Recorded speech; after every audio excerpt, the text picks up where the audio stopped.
ជាដំបងសុនអត់ក៏រវិញ្ញាណខាងគឺរយៈជនដែលពាក់លីហតតា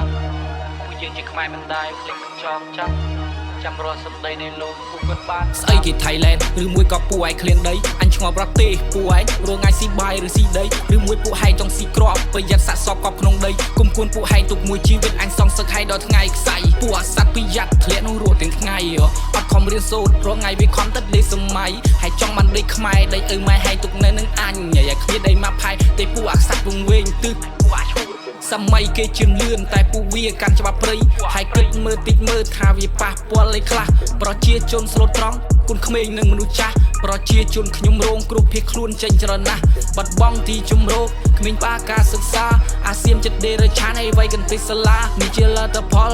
ដែលសង្គ្រាមបានផ្ដល់សោត្រឹមការសំណល់ឲ្យក្របកំភ្លើងនៅលើថ្នល់ពុកលីកូនទៅជួមុខពេលដែលស្រុកជាឡាចលពេលដែលពុកត្រឡប់មកវិញសោតែធាននៅបនសល់គ្មានអ្នកចង់បាត់បង់ទេឲ្យតែធ្វើសង្គ្រាមវាគ្មានអ្នកណាគេចង់ទេតែបើគេនេះមកបំពេញចង់បានទឹកដីសំណងខ្ញុំក៏ប្រាប់ទៅវិញតាមត្រង់ឆ្លងកាត់សាសពខ្ញុំសើតាមសពខ្ញុំសើថាតើអ្នកណាចង់បានសង្គ្រាមសួរថាតើប្រទេសមួយណាដែលចង់ឲ្យគេឆ្លៀតពៀនឲ្យតែអ្នកបំពេញអ្នកហ៊ានអញវាយឲ្យទាត់ទៅរៀងនេះគឺជាចម្រៀងខ្ញុំច្រៀងផ្នែកទៅពួកអាសៀម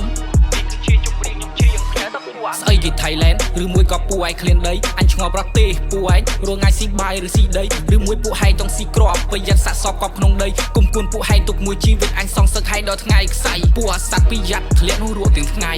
អត់ខំរៀនសូត្ររងាយវាខំទឹកដីសម័យហើយចង់បានដីខ្មែរដីឪម៉ែហែងទុកនៅនឹងអញយ៉ាគ្មានដីមកផាយតែពួកអាសត្វវងវែងទិស